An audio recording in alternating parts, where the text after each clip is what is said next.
వందే పన్నగభూషణం మృగధరం వందే పశూనాం పతిం వందే సూర్యశశాంకవన్యనయనం వందే ముకుంద ప్రియం వందే భక్తజనాశ్రయం చ వరదం వందే శివం శంకరం. హర నమః పార్వతీపతయే హర హర మహాదేవం. శ్రీ బెజవాడ కనకదుర్గాదేవ్యై నమః. శ్రీ దుర్గామల్లేశ్వరాభ్యాం నమః. తాళపత్ర గ్రంథ రహస్యాలు. ఈ తాళపత్ర గ్రంథ రహస్యాలలో మనము అసలు ఎందుకు భూమి మీద పుట్టాం, పుట్టి మనం ఈ రాశిలోనే ఎందుకు పుట్టాం, ఒక్కొక్కళ్ళు ఒక్కొక్క రాశిలో పుడతారు కదా, 12 రాశులు. అలాగే మన పూర్వజన్మ రహస్యాలు ఏంటి, అసలు పూర్వజన్మలో ఏదైనా సాధించకుండా మిగిలిపోతే అది ఏమైనా ఇప్పుడు సాధించడానికి వచ్చామా, లేకపోతే పూర్వజన్మలో పెళ్ళిళ్ళు అయితే లవ్లు చేసుకుంటారు, అవి ఏమైనా బ్రేకప్లు అయిపోతే మళ్ళీ కంటిన్యూషన్ ఈ జన్మల్లో ఏమైనా ఉంటాయా, ఇలాంటివన్నీ కూడా మనం ఈ యొక్క వీడియోలో మనం తెలుసుకుందాం. ఇప్పుడు అగస్త్య మహర్షి అవతారాలైనటువంటి గురునాథ శర్మ గారు, అలాగే రావులపాలెం దిలీప్ సి శర్మ గారు, వీళ్ళు ఒకళ్ళ ఇంటికి తీసుకెళ్ళానండి. ఆయన పేరు వీరయ్య గారు. అయితే ఆ కుర్రాడు ఏదో గవర్నమెంట్ ఎగ్జామ్స్ కోసం రాసుకుంటూ ఉన్నాడు. వాడి డిప్రెషన్లో ఉన్నాడు ఫుల్గా. వీళ్ళు డిప్రెషన్లో ఉన్నావు నాయన, పర్వాలేదు బతుకు, ఎలాగో అలాగో బతుకు, గవర్నమెంట్ జాబ్ రాకపోతే బతుకు అని చెప్పేసి ఏదో ధైర్యవచనాలు చెప్పారు. ధైర్యవచనాలు చెప్తే వాడు ఓకే నాకు వస్తుందండి, నాకు జాబ్ వస్తుంది, గ్యారంటీగా వస్తుందని ఇంకా డిప్రెషన్కి వెళ్ళిపోయాడు. ఆ తర్వాత చాలా పరిణామాలు జరిగినాయి అనుకోండి. అయితే ఇవన్నీ ఏమిటి దీనివల్ల అంటే పూర్వజన్మ కనెక్షన్. ఇప్పుడు ఈ వ్యక్తులిద్దరూ కూడా ఆ కుర్రాడు వాళ్ళ ఇంటికి వెళ్ళడం ఏమిటి, వాళ్ళతో మాట్లాడడం ఏమిటి, ఇవి కూడా పూర్వజన్మ కనెక్షన్స్. అంటే కొంతమంది వ్యక్తుల వల్ల ప్రోత్సాహం అనేటటువంటిది లభించాలి. ఇప్పుడు ఈ యొక్క తాళపత్ర గ్రంథ రహస్యాల్లో మనకు క్లియర్గా కొన్ని ఇదివరకు వైదిక కోవేశ్వర్ అని చెప్పి ఉండేది మెడ్రాస్లో. అక్కడ ఈ యొక్క నాడీ జ్యోతిషాలయం మీద చెప్పేవారు. అవన్నీ బోగస్ అయిపోయినాయి అనుకోండి. ఇప్పుడు మీ పేర్లు అడగడము, లేకపోతే మొదటి అక్షరం అడగడం, ఇలాగ అయిపోయింది. అలా కానీ అగస్త్య నాడి, శివనాడి అని ఉండేవారు అనమాట. పూర్వజన్మల గురించి చెప్పేవారు. అలాగే మన జాతక చక్రంలో 12వ ఇంటిని బట్టి మనం పూర్వజన్మ అనేటటువంటిది మనం చెప్పచ్చు. అలాగే దీనికి శని, రాహువు, కేతు గ్రహాల వల్ల పూర్వజన్మ అనేటటువంటిది మనం చెప్పచ్చు. అవి ఉండేటటువంటి పొజిషన్స్ని బట్టి మనం చెప్పచ్చు అనమాట. ఇప్పుడు రాహువు పంచమంలో ఉండి మరి ఈ యొక్క రవి, బుధ, శుక్రులు మొత్తం వీళ్ళంతా కూడా మనకి లాభస్థితిగతులై ఉండి ఇలా కొన్ని సిగ్నల్స్ ఉంటాయి. వాటి వల్ల పంచమ రాహు ఏం చేస్తాడంటే విపరీతమైనటువంటి మొండితనం ఉంటుంది. డిప్రెషన్ విపరీతమైన డిప్రెషన్లోకి వెళ్ళిపోతారు. వాళ్ళకి మీరు ఎన్ని కోట్లు ఉన్నా సరే వాళ్ళు పూర్వజన్మ పాపం వల్ల ఏమవుతుందంటే ఈ జన్మలో మనశ్శాంతి ఉండదు. అందువల్ల వాళ్ళ భర్త దగ్గర ఉన్న, పుట్టింట్లో ఉన్న, ఎక్కడున్న మనసంతా కూడా డిప్రెషన్కి గురవుతూ ఉంటుంది. ఇవన్నీ కూడా పూర్వజన్మ పాపాల కారణంగానే అనమాట. అలాగే మేషరాశిలో మనం పుట్టినటువంటి వాళ్ళు మరి పోలీసు, సెక్యూరిటీ, ఆ తర్వాత ఈ డిపార్ట్మెంట్స్లో డిఫెన్స్ వీటిల్లో పనిచేస్తారు. కారణం ఏమిటి, వాళ్ళ గత జన్మ ఏమిటి. అలాగే దొంగలు ఉంటారు. దొంగలు, నక్సలైట్లు వీళ్ళు హత్య చేయబడతారు. రౌడీ షీటర్స్ ఉంటారు, వీళ్ళు వేరే వాళ్ళ చేతుల్లో చంపబడతారు. దానికి క్లియర్గా మనకు జాతకం చక్రం చూసినప్పుడు అర్థమైపోతుంది. మళ్ళీ నెక్స్ట్ జన్మ ఉందా, లేకపోతే ఈ యొక్క నెక్స్ట్ జన్మలో ప్రతి ఒక్కరికి జన్మలు ఉంటాయి. కాకపోతే ఆ గ్యాప్ ఉంటుంది. గాలి ధూళయ్యి చెట్ల మీద వాటి మీద వేలాడుతూ ఉండాలన్నమాట దెయ్యాలయ్యి. మరి ఈ రకంగా మనకి ఈ యొక్క గ్రహ స్థితిగతులను బట్టే మనం అంచనా వేయగలుగుతాం. కొంతమంది పెళ్ళి కాదు, వాళ్ళకి ఎవరితో రుణం లేదు కాబట్టి పెళ్ళి కాదు. పెళ్ళి కాకుండానే బ్రహ్మచారులు అయిపోయి చచ్చిపోతారు.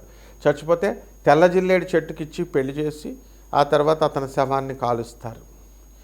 ఇవన్నీ ఎందుకు అంటే తెల్ల జిల్లేడు చెట్టు కూడా అది శ్మశానాల్లో పెరుగుతుంది. జిల్లేడు చెట్లు ఇవన్నీ కూడా అవి కేతువుకు సంబంధించినటువంటివి అన్నమాట.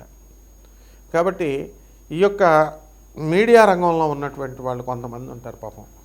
వాళ్ళకి ఏమన్నా మాకు ఉద్యోగం రావట్లేదండి, ఎక్కడికి వెళ్ళినా సరే అంటారు. పూర్వజన్మ కర్మ. అలాగే ట్రాన్స్ఫర్స్ విదేశాల్లో ఉండేటటువంటి వాళ్ళు విదేశాల్లో ఉండే హ్యాపీగా ఉన్నా సరే వాళ్ళకి మనశ్శాంతి ఉండదు, పూర్వజన్మ కర్మ.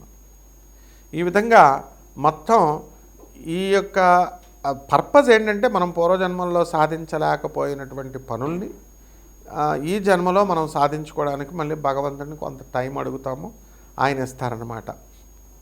అందువలన మీరు కొంతమంది చూడండి, తల్లిదండ్రులకి గవర్నమెంట్ ఎంప్లాయీస్ అయి ఉంటారు, పిల్లలేమో వీళ్ళు పెద్దవాళ్ళు అయిపోతారు. వీళ్ళు చూడాలని అనుకున్న ఆ పిల్లలు ఆ తల్లిదండ్రులు గవర్నమెంట్ ఎంప్లాయీస్ కావడం వల్ల వాళ్ళకి పెన్షన్ వస్తుంది, మేము రావని అంటారు. అంటే వీళ్ళ డబ్బు తినేటటువంటి యోగం వాళ్ళకి లేదు, వాళ్ళకే వస్తున్నప్పుడు ఈ పిల్లలే సరిగ్గా సెటిల్ అవ్వలేదు ఎందుకులే అని చెప్పి వాళ్ళు ఇళ్ళకి వెళ్ళరు. ఇది కూడా పూర్వజన్మ దగ్గర రుణానుబంధం లేకపోతే ఇంకా అక్కడితో కట్ అయిపోతుంది అనమాట. తల్లిదండ్రులను చూసుకోలేదు, అయితే వాళ్ళకి అసంతృప్తి మిగిలిపోతుంది. అరే మా అమ్మ మా నాన్నని మేము చూడలేకపోయామని. దేవుడికి ఇంకో ఛాన్స్ ఇస్తాడు దేవుడిని అడిగితే. ఏంటి, నెక్స్ట్ జన్మలో తల్లిదండ్రులను చూసుకునే విధానంలో ఉంటారు. ఇవన్నీ కూడా ఎందుకు వస్తాయి అంటే పూర్వజన్మ కనెక్షన్స్. ఈ రోజు అనేటటువంటిది మనం గడిపాం, ఈరోజు పని అవ్వలేదు అనుకోండి, రేపు చేద్దాంలే అంటాం, రేపు ట్రై చేస్తాం, రేపు అవ్వకపోతే ఎల్లుండి ట్రై చేస్తాం. ఒక సినిమా మ్యూజిక్ డైరెక్టర్గా అవ్వాలనుకునేటటువంటి వాడు 60 సంవత్సరాల నుంచి ట్రై చేస్తూనే ఉంటాడు, ముసలోడు అయిపోతాడు, అయినా సరే సినిమా తీయాలి, ఏమైనా మ్యూజిక్ డైరెక్ట్ చేయాలి అని చెప్పేసి అలా ప్రయత్నిస్తాడు.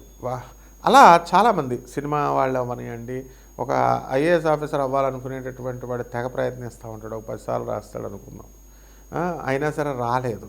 10 సార్లు రిజర్వేషన్లు ఉంటే రాయొచ్చులే, వికలాంగులు అవి ఇవి ఉండి మరి ఎన్నిసార్లు పోయినా 4-5 సార్లు ట్రై చేస్తారు, చేసి అవ్వకపోతే వాళ్ళు ఏం చేస్తారు, నెక్స్ట్ జన్మలో అవుతారు, ఆ వాసనలతో పుడతారనమాట. అయితే ఏ రాశి వాళ్ళు ఎలా గుర్తించాలి, మనం ఎందుకు పుట్టాము అనేటటువంటిది ద్వాదశ రాశుల వారికి ఈ 2026 సంవత్సరంలో మనం ఎలా తెలుసుకోగలుగుతాము అనేటటువంటిది నేను విడదీసి మీకు ఈ వీడియోలో ఒక్కొక్క రాశి వారికి చూద్దాం. మీనరాశి, ఈ మీనరాశి వారికి అందరికీ కూడా ఏలినాటి శని జరుగుతుంది. ఈ మీనరాశి వారికి ఏలినాటి శని జరగడం వల్ల జీడిపప్పు కర్రీ తినాలని అనిపిస్తూ ఉంటుంది. అండ్ ఎంతసేపు ఉడుకుతుందా అని అలా తెచ్చి వండుతున్నా సరే ఎంత తొందరగా పెడతారా, ఎంతసేపు ఉంటుందా అని ఆతృత, ప్రతి దాంట్లో కూడా ఆతృత ఉంటుంది. అలాగే కేవలం జీడిపప్పు కర్రీ పెట్టలేదని చెప్పేసి లాస్ట్ జన్మలో సొసైటీలు చేసుకున్నటువంటి వాళ్ళంతా కూడా మీనరాశిలో పుడతారు. They are considered to be more selfish people అని చెప్పేసి బయట ప్రజలంతా కూడా జ్యోతిష్కులు అవనండి, మామూలు ప్రజలందరూ మీనరాశి వారి గురించి అంటారు. మీనరాశి వారికి ఏంటంటే వాళ్ళ అచీవ్మెంట్స్, వాళ్ళు సాధించలేదు అనేటటువంటి కసి, ప్రతీకారం ఎక్కువగా ఉంటుంది పూర్వజన్మల్లో. కాబట్టి ఈ యొక్క రాశి వారికి అందరికీ కూడా తాళపత్ర గ్రంథాల్లో మీ యొక్క నిక్షిప్తమై ఉంటాయి. ఎక్కువగా పందాలంటే ఇష్టం వీళ్ళకి, గుర్ర పందాలు, కోడి పందాలు, కార్ల పందాలు, లాటరీలు. లాటరీ కొనడం గురుగారు బ్లెస్ మీ, లాటరీ టికెట్ కొని గురుగారు నాకు వచ్చేలాగా బ్లెస్ మీ అని అడుగుతూ ఉంటారనమాట. కాబట్టి ఈ రాశివారు ఎలాగైతే మీకు ఉద్యోగాలు ఏం పోవు, గత సంవత్సరంతో పోల్చుకుంటే ఈ సంవత్సరం ఉద్యోగాలు బ్రహ్మాండంగా వచ్చినాయి, మీకు మంచి జామ్గా ఎంజాయ్ చేస్తూ మీ జీవితం ఉంటుంది. అండ్ మీ సెల్ఫిష్నెస్ కోసం, మీ సుఖాల కోసం ఇతరులను పట్టించుకోరనే అపవాదు పాపం ఈ మీనరాశి వారికి వచ్చింది.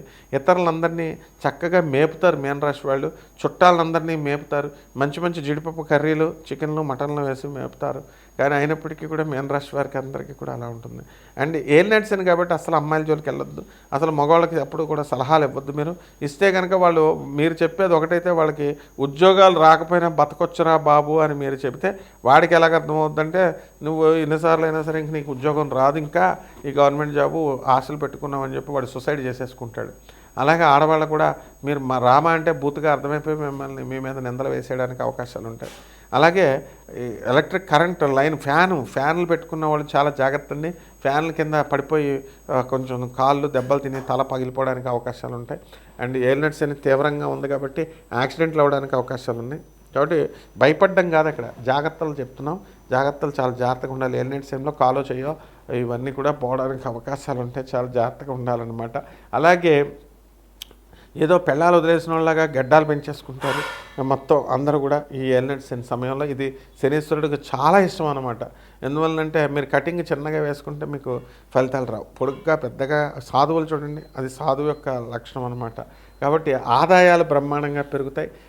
గత సంవత్సరం కంటే ఈ సంవత్సరం బ్రహ్మాండంగా పెరుగుతాయి. సుఖవంతమైన జీవితం గడుపుతారు. రైతులు కూడా బ్రహ్మాండంగా సంపాదిస్తారు. వాళ్ళ పిల్లలందరినీ కూడా బ్రహ్మాండంగా చదివించుకోవడం ఇలాంటివన్నీ కూడా చేస్తారు. కాబట్టి ఈ యొక్క పరిహారాల దగ్గరికి వచ్చేసరికి రాశి వారికి అందరికీ కూడా ఏళ్ళెట్ శని జరుగుతున్నప్పుడు ఏం చేస్తామండి? శనీశ్వరుని పూజ చేసుకోవాలి. ఆంజనేయ స్వామి వారి యొక్క దండకాలు చదువుకోండి, ఆంజనేయ స్వామి అర్చన చేసుకోండి, ఆంజనేయ స్వామి పూజలు చేసుకోవడం, పేదవారికి, అనాథలకి, సాధువులకు వీళ్ళందరికీ సహాయ సహకారాలు చేసుకోవడం, ఇంతకు మించి ఏముంటుంది చెప్పండి? కాబట్టి చాలా అనవసరమైనటువంటి గొడవలకు వెళ్ళొద్దు. రావి చెట్టు చుట్టూ 1008 సార్లు చొప్పున 4 శనివారాలు మీరు ప్రదక్షిణాలు చేయాలి, ఓం శనేశ్వరాయ నమః అంటూ. అలాగే ఈ యొక్క మేడి చెట్టు చుట్టూ గురువారం నాడు 108 సార్లు ప్రదక్షిణాలు 4 గురువారాలు చేయాలి. గురుచతుర్ పారాయణ 4 సార్లు చదివేయాల పారాయణ. ఇవన్నీ కూడా చేసుకుంటే మీకు బ్రహ్మాండంగా ఉంటుంది. శుభమస్తు.